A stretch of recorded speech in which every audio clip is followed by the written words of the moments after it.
ñu fekke ko xam ci it ci wàlluk archive lu bare sëñ Lamine ñu ngi lay nuyu salaamaaleykum wa rahmatullah. waaleykum salaam wa rahmatulahi taala wa barakatu sëñ Modou ñu ngi lay delloo nuyu bu baax a baax.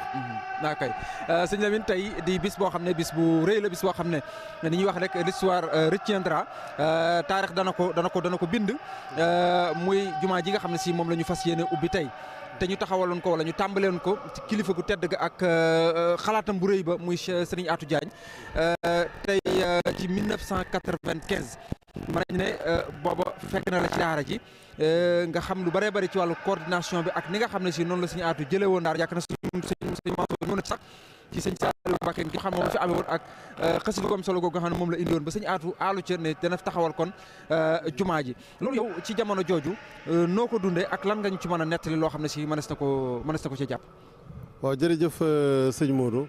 da nga tudd at moo xam ne dafa am taxawaay bu ràññeeku ci Hizbut Tarqiyyah muy 1995 ndax 1995 xam nga ni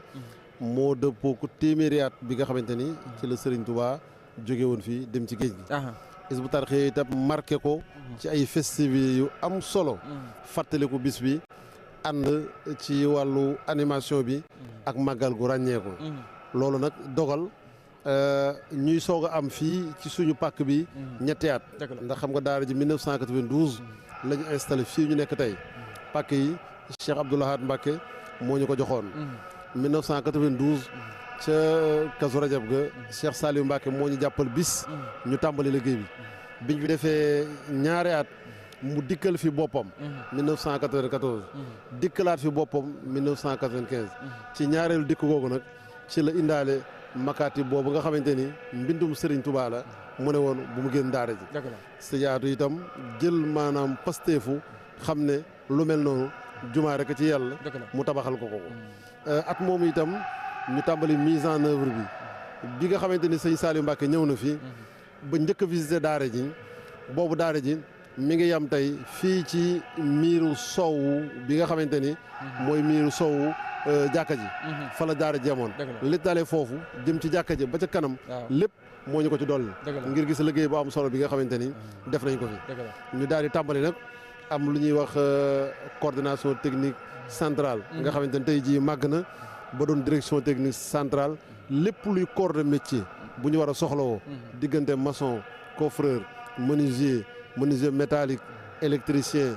froid lépp loo xam ne luy jëm ci tabax la suñu borom ci barkeb Sëñ Touba mu dimbali ñu bañ am ko ci biir daara ji lu bokkul ak ñi nga xam ne dañ fee nekk ñu leen ci tàggat ci ay atelier di leen ci former ñu am membre yoo xam ne dañ koo jàng muy seen spécialité ñu yor seeni entreprise ci loolu te bu Hizbut Tarqiyyah woote ñoom ñëpp ñu ñëw ba ci ay architecte ba ci ñuy liggéey ci mbirum béton armé ñu daje Sëñ Atou nag jiite xalaat bi nga xam ne jublu gi mu ci amoon mooy bëgg na mu doon jumaa ju ràññeeku gi ci wàllu yaatuwaay bi ndax dimension yi tey soo ko xoolee daanaka guddee na ci téeméeri mètre gàttee ci lu toroog juróom-ñetti fukki mètre nga xam ne loolu yëpp mooy ëtt bi ci biir itam lu bokkul ak jëmmi jullikaay bi am na ay barabu jàngukaay am na foo xam ne soxna yi mën nañ faa jàng xam fa seen diine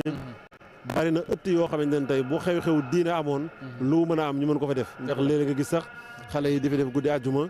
ak lu bari ci lu mu war a mën a def am barab yoo xamante ni tey incha allah bu ñu amoon mbokk yoo xamante ni jiitu nañu diggante bañ fay nekk ba ñu war leen mën a taxawu ba jëbbal leen seen borom loolu itam waajal nañ ko fi lu bokk nag jàppukaay yi nga gis ne daal kon barab la boo xam ni ci wàllu lépp lu jàkka di am na ko ba amaale yu bari yoo xamante ni tey su ko yenn jàkka yu soxla woon ngir xat-xat yi ak ñàkk gee waajal dañ koy jéggaani feneen loolu yàlla dogal na ñu fàgguwaale ko ci biir. dëgg la jërëjëf sëñ Lamine kon day mel na jàkka ji daal bu ñu ko xoolee wala jumaa ji du doon bërëb boo xam ne si ngir ju nekk ko tax a jóg lépp wax si soxla wala lislaam la dafay amee la ndax tudd nga fi léegi morgue ndax ku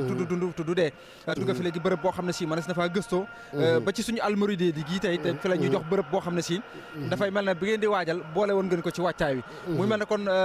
jàkka ji maanaam léppi l'islam daal bu ñu ko xoolee architecture boobu la amee dellusul yi aussi ci jëmmi architecture bi ci moom maanaam ci plan wu jàkka ci boppam naka la ko suñu aatu concevoir ak ci jamono jooju naka ngeen ko ànd ak moom ak lan moo ci feeñ dëgg. waaw dëgg la sëñ Aatu day koo xam ne suñu borom daf ko defal tawfiix ci wet googu ci ngay xamee nag liggéeyal sëñ Tuubaa li sëñ Tuubaa waxoon rek li xutta bil maahil bashiri nasiri man bi yuriinu kalkalal muhasiri ñi nga xamante ni ñoom laa jamonoonteel ci man la suñu borom di leerale seen xel rawatina na kon ak ñi koy liggéeyal xam nga ni kon expérience bi moo am ci Aynu Rahmati ay 1984 Matlabul Fawzayni kër sëñ Saaliw lu mel ni bi weteeg Jannatul Mahwa daara yi Xelkom ak li ñu wër yeneen bâtiment yi ne ci biir kër sëñ bi liggéey yu bari yooyu yëpp nga xam ne jëlee na ci expérience ak daara ji ma la wax nga xam ne 1992 lañ fi installé loolu lépp kon tax na mu doonoon koo xam ne ni mu ko suñu borom dimbalee ci wàllu gëstu ci xam-xam ni la ko dimbalee ci wàllu liggéey ci wet googu boo ko musaan fekk nag fi ñuy teg plan yi muy liggéey da ngay gis ne dañ ci gis ay juma Madinatu Munawwar Makkatal Mukarram gis ci lu mel ni ay Kuufa ay Basora gis ci li nga xamante ni tey moom la ñuy wax style maghrébin diggante Maroc ak dëkk yi ci wër ba ci lu jëm ci wàllu Andalousie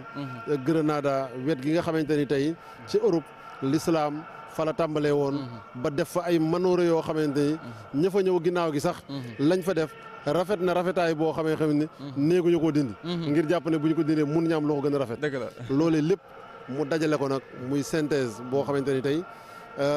ku yàlla dogal nga am ak ubbiku ci wàllu tabax ci lislaam wala nga am xam-xam ci wàllu taarixu jumaa yi wala nga am gëstu ci wàllu tabax ci jamonoy lislaam boo fi taxawee di nga mën ni soroor yi kat Makka lañ ko àbbee xubba bii kat Madinatu Munawwara lañ ko àbbee bii kat Iran la jóge bii Turquie la jóge bii feneen la jóge muy loo xam ne boo ko boolee ak yi nga xam ne ci jumaay Tuubaa lañ ko royee ba ci jumaay Njaaréem dañ ci gis koon maanaam li ñuy tuddee synthèse boo xam ne bu am solo la ci wàllu architecture musulmane. dëgg la ci wàllu liggéey bi tamit ban ko tàmbalee rëdd ko ba tàmbalee ba noppi gis nañ jumaa ji daanaka lu ci bëri béton la te béton bi ñaare bu ngeen ko masaana kuule moo xam coulage bi ci kaw la moo xam fondement bi la ndax gis nañu ko ci image archive yi barki dem rek maa ngi koy seetaanat dañuy gis ne maanaam Hizbut Tarqiyyah daanaka mën nañ ne kenn du leen rax ñoom ñoo ciy nekk suba ngoon guddeeg bëccëg loolu tamit naka ngeen ko daan organiser ndax da ngeen daan nekk seen i leneen liggéey ba ngoon ngeen ñëw wala da ngeen daan lekk seen i liggéey ba guddi ngeen ñëw wala ak da ngeen daara yi dañ ko daan awante bu tayee daara yi Njaga Ñaaw la boo liggéey daara Tuubaa boo liggéey nan la daan demee liggéey coulage bi waaw li ci am solo liggéey bi sëñ Modou ni nga ko waxee ministère yi waxtu wu ne woote nañ ko maa ngi fàttaliku li nga xam ne mooy penku jumaa ji fi nga xam ne fa la élément yi taxaw ak li ci dem bis bi jëkk ci weeru koor lañ ko kuule nga xam ne keroog dañ koy yendoo boole ko koor gi ba jant di so boo xoolee sooroor bi nga xamante ni moo lay féete Saalum coulage am takkusaan lañ ko tàmbali dañ cee fanaan ba nodd fajar ba julli fajar muy soog a àgg am na jamono yoo xamante ni ci weeru koor suñu masaanu ndox ba noppi la ñuy woote ci rajo bi léeg-léeg juróom fukki camion suuf yi ñu war a sëkk wala coulage boo xamante ni nangami tonne la ñu koy def murit yi itam am ci Pastef boo xam ne ku ci ne jamono yi ñu koy liggéey amoon nga tëni boo xam ne bu ñu fëggee micro bi bismillah ay ca murit berong bi tooy na ñi jóge ci bureau yi ñi jóge ci daara alxuraan yi ñi jóge ci atelier yi ñëpp daje liggéey ko xool bu ñu noppee yëkkati xasida yi nga xam ne yaakaar naa ne tey noonu la demee bari na ñoo xamante ne sax boo xoolee ci image yi tey ay mukallaf lañ ñu ngi toll ci door ay ndongo daara wala ñu toll ci jàng métier kon mu lay won ne kon noonu lañ ko defee lépp nag loo xam ne lu mu ittewoo la loo xam ne day laaj liggéey professionnel cabinet béton armé wala cabinet architecture wala étude yooyu itam daaw ci bàyyi dara. dëgg la nga xamante ne dañ leen daan woo indi leen ñu ñëw ànd ak ñun liggéey bi. nga xam ni membre yi nga xam ne sax dañ daan ñëw mission ci direction générale. ku ci daan ñëw itam da ngay sawar sa Ndakaaru ga ngay jógee wala Thiès ngay boole sa tenue boo xam ne nga sànne benn bi tooy na dara sëñ Lamine bala ñu la bàyyi da nga ñu ñëwal ci décoration intérieure bi ndax dañu gis ne décoration bu raar la boo xam ne néew na ngay dugg ci ma defet loolu tamit fu ngeen fu ko si ñaatu jëlee waaw ndax boo xoolee tey ni nga ko waxee décoration la boo xam ne bariwul foo koy fekk li ñu gën a miin ci jàkka yi mooy décoration yi ñuy wax plâtre wala istaf marocain nga xam ne dañ koy yat ci loxo waaw bii nag décoration hispano-mauresque la ndax li ci ëpp mi ngi dëkk diggante Espagne diggante Cordoue fi ñuy wax Cordoba waaw wala lu mel ni tey ji Grenade wala lu mel ni tey ji Séville wala dëkk yooyu nga xamante ni ma la ko waxee l'islam tabbi woon na fa waaye gis nañu rafetaayu la ñu liggéey ba jamono demee ba mu soppiku ña fa ñëwaat ginnaaw gi dañoo gis ne lii daal mënee sul defal lu ko gën a rafet nga xam dañ ko bàyyi noonu mu mel nga xam ne muy décoration bu raar boo xam ne tey bu weesoo fi yaa ngi koy gisaat fu mel ni ci jumaay Tuubaa boo xoolee ca penku ba fa ilimaan ji jullee muy mihrab bi ba ci minbar bi ilimaan bi taxaw buy julli xutba àjjuma ak la ci topp loolee di nga gis ne benn loxo la loolu itam tawfiix ji ñu ci am mooy Cheikh Sidi Mokhtar mi nga xam ne moo doon juróom-ñaari xalifa général des Mourides la ñu am tawfiix yi bis boo xam ne dafa jullee àjjuma ci jumaa ja mag ji ba noppi jubal si fii ci daara ji bi mu ñëwee ñaanal ñu di wër daara ji ba agsi ci jàkka ji gis ko rafetaay bi ak ni ñu ko defaree fa la joxee ndigal ñi ko doon liggéey ñëw fii yàlla dogal ñu arrêté chantier bi ki ko doon liggéey sa yaatu ànd ak moom ak gone yi ne ci daara ji ñu dem ci jumaa ju mag ji liggéey boobu ba liggéey bi àgg ñu soog a ñëw wéyale suñu liggéey yàlla dogal na sax ñu bari ci gone yooyee nga xamante ni dañoo àndoon ak moom mu di leen tàggat ak di leen woon liggéey bi tey jii ñoom ñoo yeggali jàkka ji ñoom ñoo ko décoré nga xam ne suñu borom ci ndimbalam ak barkeb Sëñ Tuubaa defal nañu ba décoration bi nit ñi ñi ngi koy yéem waaye ñi ko defar ñëpp waa daara ji lañ am na ci gone yoo xam ne ci lañu jàng ba xam niñ koy doxalee ba am na sax ci daara ji yeneen barab yoo xamante ni soo fa duggee fu mel nii Daara Xafoor fu mel nii Tayba di nga gis ne ba ci ba kër xaside yi boo fa demee di nga gis ne ñoom ñoo fa nekkoon di def liggéey ba ràññeeku. dëgg la sëñ Lamine bala ñoo jeexal xam naa benn question rek mu jëm ci bis bii nga xam ne nag bisub l'islam la kenn du ne bisub murit kese la wala bisub tijaan wala waaye jullit yëpp ko bokk bisub l'islam la muy bisub àjjuma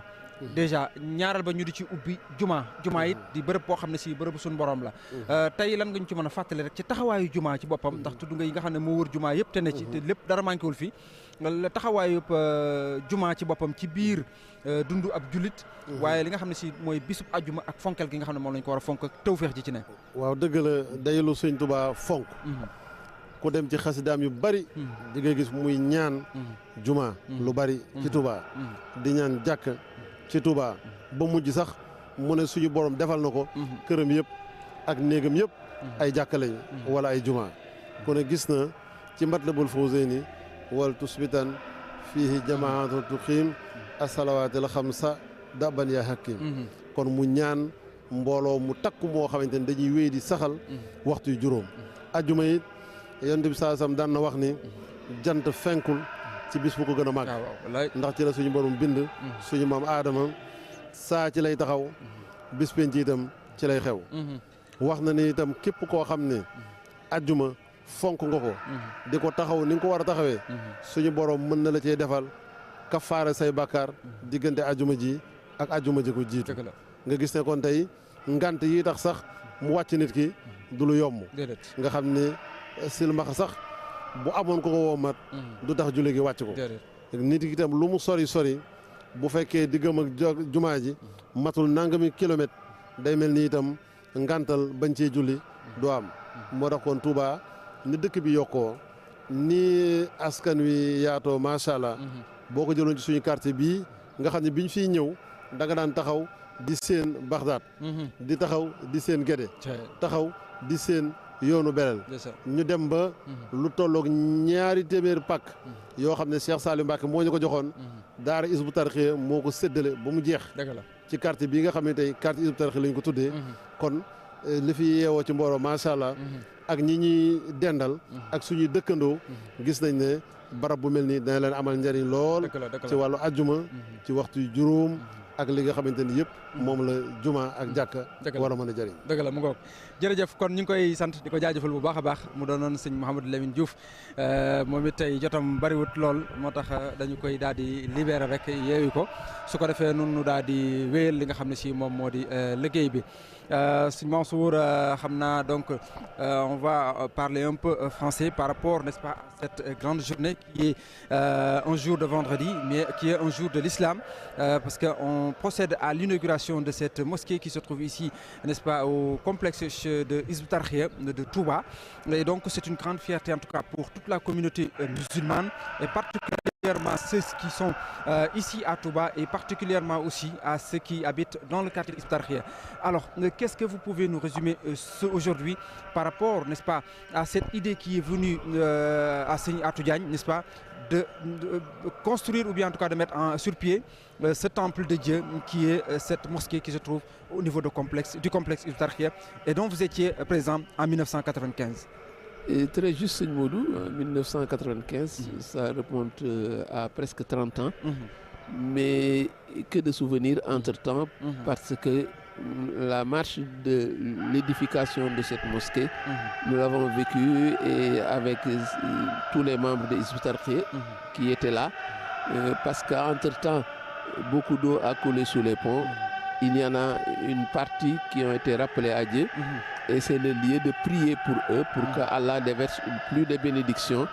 sur tous ces soldats qui sont partis. Amen. Et en tête de cette liste, il y a Serigne Atou. Parce que l'édification de cette mosquée est intrinsèquement liée à la personne de Serigne Atou. Parce que d'abord, sur le plan de la hiérarchie, c'était lui le responsable moral. Donc l'interlocuteur direct de celui qui est le grand responsable de cette organisation, de cette entité, c'est le khalife général des Mourides. Donc en 1995, nous le disions donc, en ce temps, c'était Serigne Saliou Mbacké, le 5e khalife général des Mourides. Et l'élément déclencheur de l'édification ou bien de l'idée d'édifier cette mosquée, c'est parti d'une visite que Serigne Saliou Mbacké a faite ici à Hizbut Tarqiyyah. C'était une tradition chez lui de venir chaque fois, parfois, venir et prier pour nous. Et puisque tout ce que nous le faisons sous sa responsabilité, mais il est très loisible, il est très raisonnable que celui pour qui on œuvre vienne voir où en sont les choses. Donc c'est une chose qu'il a faite pendant longtemps et encore aujourd'hui, il est aisé de voir que le khalife général des Mourides actuel, Cheikh Mouhamadoul Mountakha Mbacké, lui aussi la dernière fois qui est venu ici à Hizbut Tarqiyyah, c'était le 4 Safar. Donc c'est lors d'une visite qu'il a faite, donc en 1995, qu'il est venu et en venant, il a amené un présent exceptionnel pour tout disciple. Ce sont des écrits de Cheikh Ahmadou Bamba, un texte qu'il a écrit de sa propre main. Et c'était une relique, c'était également un présent extraordinaire et même le contenu faisait corps avec la démarche et l'orientation des Hizbut Tarqiyyah. Dit-il, c'est pourquoi il l'a amené, parce que cela cadre bien avec notre trajectoire. Et ce sont les mots exacts qu'il avait dit. Et il a remis cet écrit du Vénitien Bamba, cette relique à Serigne Atou. Et c'était une chose prodigieuse de pouvoir avoir cette chose, parce qu'il y en a qui peuvent vivre toute leur vie sans voir un seul texte écrit de la main de Cheikhoul Khadim.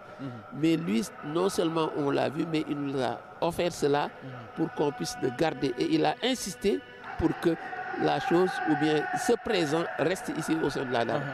Serigne Atou spontanément lui a dit, puisque c'est une chose qui appartient à Serigne Touba et qui vient entre les mains des disciples de Serigne Touba. Nul d'entre nous ne peut le garder dans sa maison. Donc je vais construire une maison de Dieu où on va garder cette relique-là. Et c'est de là qu'est parti, c'est cela l'élément déclencheur de cette décision prise par Serigne Atou d'édifier une mosquée où on va garder cette relique-là. C'était en 1995. Et là, les choses ont démarré. Elles ont démarré en trompe, mais Serigne Lamine disait tout de suite que 1995 à 2024, c'est presque 30 ans. Mais quand on sait le mode opératoire de Hizb ut-Tarqiyyah, Hizb ut-Tarqiyyah n'est préoccupé que par le programme du Khalif. S'il y a une priorité dans tout ce que nous faisons, dans notre agenda de travail, mais c'est bien ce que le Khalif donne comme injonction au moment venu. C'est pourquoi on a essayé de le mener, mais l'objectif premier, c'était de faire en sorte que toute recommandation que donne le frère, qu'on puisse l'exécuter. Et Dieu sait s'il y a eu des recommandations, surtout du temps de Serigne Saliou. Hizb ut-Tarqiyyah était occupé à gérer beaucoup de choses et, par la bénédiction du Khalif. Et c'est pourquoi les choses ont marché ainsi. Serigne Atou donc a commencé à démarrer ce chantier. Aujourd'hui, Serigne Youssou a cette faveur incommensurable de procéder à l'ouverture avec les membres qui sont là présents. Mais on a cheminé avec lui pendant longtemps. Le fait des plans, ensuite la délimitation du lieu, ensuite la manière de fixer la qibla. Tout ceci a été fait dès le départ. Et il y a cette volonté farouche, cette détermination sans faille de Serigne Atou. Serigne Lamine donnait tout de suite cette anecdote, cet exemple de ce premier minaret qu'on avait édifié. On avait fait les dés, mais Serigne Atou, ensuite, il a senti que on pouvait faire mieux. Et ces dés-là ont été enlevés, on les a fait sortir pour faire maintenant un autre minaret qui fait 60 mètres. Et ce sont 2 minarets et bien d'autres choses encore. Dans l'orientation qu'il avait choisie, son esprit, c'était de se dire que toute chose qui est valable dans l'islam, qui est une richesse dans l'islam, Serigne Touba peut revendiquer légitimement et que cette chose, il est digne de revendiquer cette richesse-là. C'est pourquoi il a voulu que cette mosquée soit une synthèse. On retrouve des formes que l'on retrouve dans les grandes mosquées du monde musulman, à Bassora, à la Mecque, à Médine, et même à la mosquée de Touba, la mosquée de Diourbel, pour ne pas oublier ce qui nous appartient en propre. Il y a aussi la décoration, il y a eu cette volonté de faire tout ce qui se fait mieux partout la monnaie ici. Et il a été de ceux-là qui se disent que celui qui est dont le cœur est pur,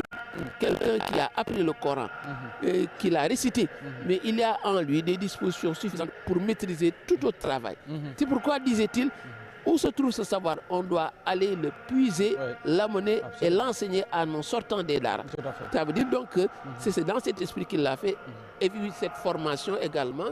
mais tous ces jeunes qui étaient avec nous, le Serigne Atou avait très tôt montré une coordination technique centrale où il y avait des corps de métier. C'est pourquoi le travail était de bout en bout mené par des éléments formés par Hizb ut-Tarqiyyah jusqu'à ce que ça devienne un chef-d'œuvre maintenant qui est visité chaque jour et qui peut rivaliser, n'est-ce pas, d'envergure et de beauté avec toutes les autres mosquées. Aujourd'hui, avec l'inauguration, on sait que donc depuis le début, Serigne Atou était dedans. C'est lui-même qui est l'initiateur, n'est-ce pas, de ce grand projet. Alors aujourd'hui, il est le grand absent, le plus grand présent aussi. Qu'est-ce que vous ressentez à cette inauguration avec l'absence de Serigne Atou? Oui, il faut dire qu'il y a beaucoup d'événements qui, quand on y voit pour celui qui a cheminé avec Hizb ut-Tarqiyyah, on sent que c'est l'absent le plus présent. Parce que c'est lui qui a eu le privilège incommensurable de démarrer beaucoup de choses ici. Nous, les gens disent que c'est le responsable moral. Nous, il est notre père. Même le sentiment qu'on peut éprouver pour un père biologique, ce qu'on ressent pour lui est encore plus fort parce que c'est lui qui nous a formés de sa propre main. Et c'était un visionnaire, vous l'avez dit tout de suite. C'est comme si il y a beaucoup de choses. Serigne Touba, n'est-ce pas, lui a montré le portrait et il marchait et il était très pédagogue. C'était un grand manager, même s'il était informé ou bien s'il avait la certitude que les choses allaient à un endroit, il nous prenait par la main et on marchait pas à pas. Et surtout, inoculer en nous cette volonté, cette force de décision spirituelle, cette conviction que tout ce qu'on entreprend pour Serigne Touba ne doit être, n'est-ce pas, qu'une chose resplendissante. C'est pourquoi aujourd'hui, il faut prier pour lui, pour que Allah lui déverse sur lui une pluie de bénédiction et qu'il l'accueille dans son paradis éternel. Et de prier également pour Serigne Youssou qui a mené la barque aujourd'hui pour qu'on puisse l'édifier. Là où Serigne Atou l'avait laissé, mais il a pris les choses en main et avec les membres des Hizbut Tarqiyyah, il l'a mené d'arrache-pied jusqu'à ce que ce soit, n'est-ce pas, un événement heureux comme cette inauguration que nous sommes en train de vivre. Très bien. On va revenir vers vous, Serigne Mansour, dans quelques instants. Mais en attendant, donc, on a Serigne Ahmed Touré Al Imam sur le plateau. Imam, salam alaikum wa rahmatullah. Mais il faut continuer en français. Si vous voulez, on peut le faire. Hein? Je sais que tu vas en sortir. Tu vas t'en sortir. Sëñ Imam ñu ngi lay nuyu di la siyaare bu baax a baax. ñu ngi lay delloo nuyoo sëñ Modou Kébé. di am mbégte itam di nuyu sëñ Mansour. Waaw. di am mbégte bu baax. di nuyu ak a ndokkeel.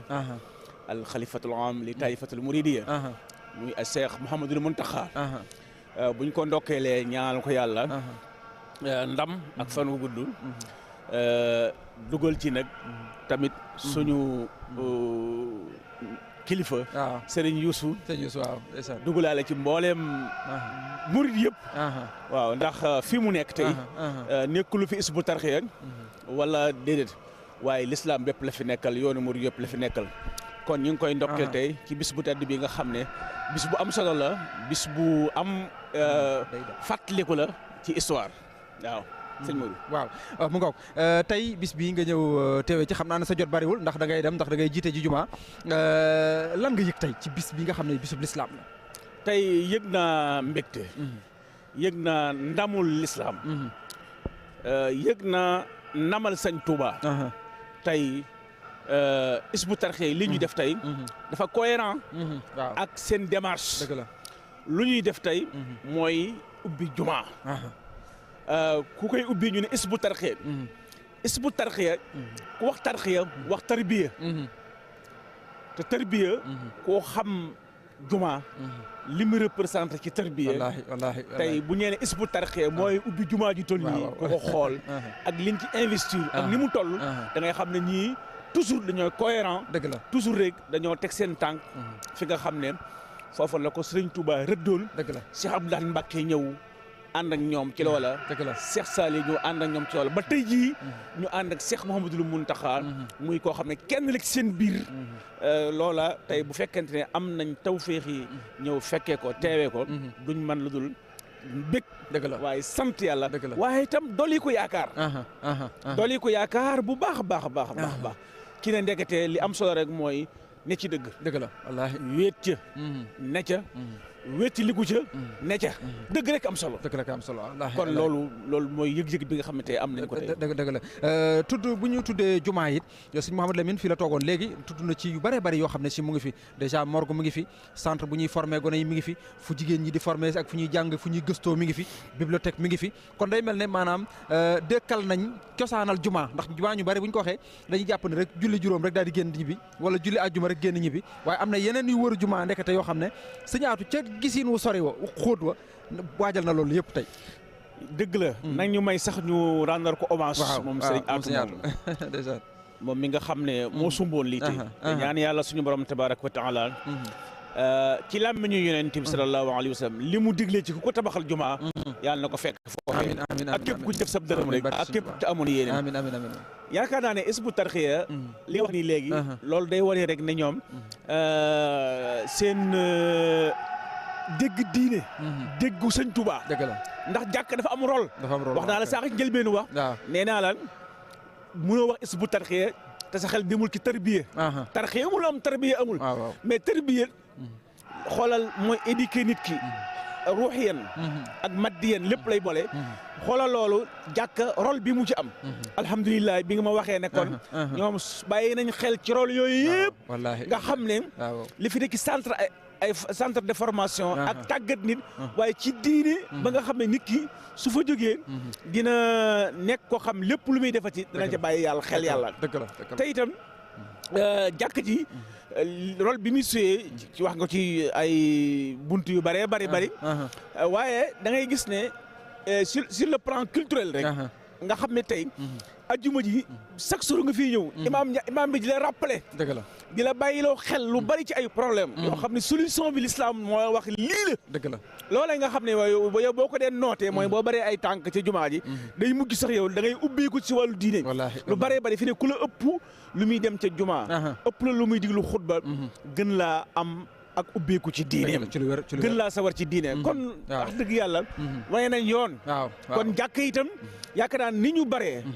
ni ñu toll bu ñu doon suyee seen rôle bi ñu war a suyee ci diine ji dëgg-dëgg comme ni ko yonent bi sallallahu alayhi wa sallam tabaxee woon nga xam ne